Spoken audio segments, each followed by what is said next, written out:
Assalamualaikum warahmatullahi wabarakatuh. Kembali saya Ika Wulandari menjumpai Anda pada hari ini. Demi mencari kehidupan yang lebih baik, demi mencari penghasilan yang lebih besar, demi menafkahi keluarga, dan sudah tidak ada pilihan lagi. Jalan terbaik adalah mengadu nasib ke Malaysia, mencoba mencari pekerjaan ke Malaysia. Sayangnya, jalan yang ditempuh itu salah, sehingga 9 orang warga negara Indonesia nekat menyusup masuk melalui cara ilegal ke Malaysia. Yang sering nonton YouTube saya ini pasti tahu ya, bahwa kasus penyelundupan seperti ini sering sekali saya bahas karena kerap selalu terjadi, dan saya akan selalu membahasnya untuk menjadi perhatian dan pertimbangan kita agar tidak masuk Malaysia lewat jalurnya tikus, lewat jalur ilegal, atau juga masuk lalu belakang. Pernah ada yang komen, udahlah begini nggak usah diberitain, kasihan mereka itu mau cari duit. Loh, justru kalau kita tutup mata dan membiarkan hal seperti ini terus-terusan terjadi, makin kasihan lagi karena mereka hanya akan jadi korban penipuan, hanya akan tertangkap dan masuk penjara. Itu malah lebih kasihan lagi, bukannya dapat uang malah jadi penghuni sel tahanan. Kasihan juga keluarganya di Indonesia, pasti sedih dan stres banget kalau mengetahui suaminya atau anaknya masuk penjara di Malaysia karena telah masuk ke Malaysia melalui jalur ilegal. Selain keluarganya sedih dan juga stres karena tahu, selain mereka-mereka ini yang masuk melalui jalur belakang tertangkap, tentu saja nama negara kita yang kita cintai juga akan menjadi rusak karena kita dianggap sebagai bangsa yang suka menceroboh negara orang karena perilaku sebagian kecil orang-orang ini. Tidak semuanya, banyak yang mengikuti peraturan, banyak yang masuk secara resmi. Kemudian negara kita juga akan dianggap sebagai negara yang orang-orangnya itu tidak menghormati kedaulatan negara Malaysia. Dan sekarang sudah zamannya teknologi canggih,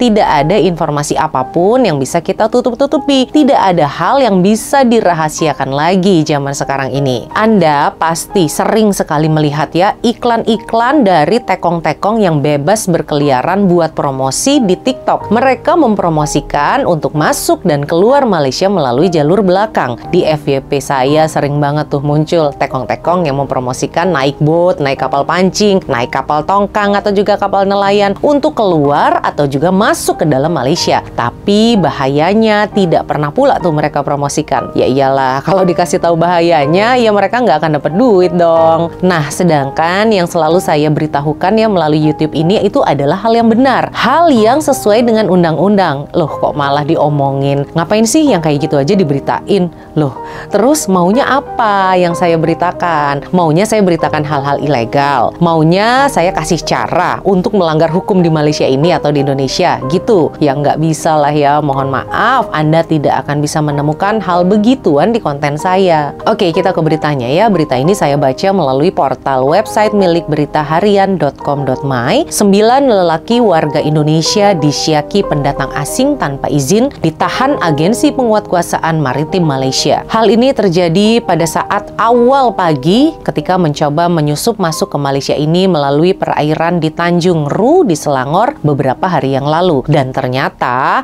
yang disangka awalnya perjalanan mereka masuk ke Malaysia secara ilegal ini akan aman, ternyata sudah dideteksi oleh sistem pengawasan laut Malaysia. Mereka mungkin saja tidak sengaja melewati laluan skim pemisah trafik atau juga TSS menuju Tanjung Tumbu. Nah, begitu sistem pengawasan ini memergoki bot ini, para petugasnya pun langsung menghubungi bot Ronda Maritim Malaysia yang pada pagi hari itu pun sedang bertugas. Ya langsung deh dikejar dan ditangkap di tempat. Pengarah Maritim Melaka dan juga Negeri Sembilan yaitu Kapten Maritim Iskandar Ishak berkata, bot yang dibuat dari bahan dari fiberglass dan juga berukuran kecil ini berhasil diketahui pada barat daya Tanjung Ru di Selangor kira-kira jam 1 pagi. Setelah bot itu diberhentikan, pemeriksaan pun dilakukan dan ternyata di dalam bot itu mendapati membawa seorang tekong dari Indonesia, 3 orang awak kapal dan juga 5 penumpang yang semuanya adalah warga negara Indonesia. Jadi totalnya ada 9 orang. Semuanya adalah pendatang asing tanpa izin dan mereka berusia antara 23 hingga 47 tahun. Ke-9 orang itu adalah laki-laki. Dan dari 9 orang itu, tidak satu pun mereka memiliki paspor atau dokumen perjalanan yang sah. Saat ini, Both dan 9 orang tersebut telah ditahan dan sudah dibawa ke Jetty Maritim Negeri Melaka dan juga Negeri Sembilan untuk siasatan lebih lanjut dan akan diproses secara hukum dan akan dituntut mengikut Akta Imigresen 1959-63. Maritim Malaysia mengatakan bahwa kejahatan menceroboh negara Malaysia adalah sebuah jenayah rentas negara yang merupakan kasus yang serius dan aktivitas ilegal ini telah melanggar kedaulatan perairan negara Malaysia. Oke, itu tadi beritanya. Memang tidak kita pungkiri bahwa banyak sekali yang berhasil masuk ke Malaysia secara ilegal seperti ini. Tapi harus Anda tahu juga, yang tertangkap dan sekarang mendekam di dalam tahanan tidak kalah banyaknya jumlahnya. Ada banyak sekali orang Indonesia yang tertangkap karena masuk ke Malaysia melalui jalur belakang seperti ini. Jika tidak mau merasakan penderitaan berada di dalam penjara, pikirkan semula semua yang akan kita lakukan, karena segala hal ada resikonya. Dari berita penangkapan seperti ini pun bisa kita ambil pelajaran bahwa siapapun yang melakukan kesalahan pasti akan mendapatkan hukuman. Kita tidak perlu menjadi orang yang tertangkap. Dari berita kita bisa ambil hikmahnya. Kita tidak perlu mengalami langsung hal seperti itu. Hal seperti ini bisa menjadi contoh kepada kita supaya kita lebih waspada lagi. Dan tentu saja kita doakan bagi saudara-saudara kita yang baru saja tertangkap ini bisa tabah dalam menjalani setiap hari-harinya. Sekian mengenai hal ini, saya Ika Wulandari undur diri. Wassalamualaikum warahmatullahi wabarakatuh.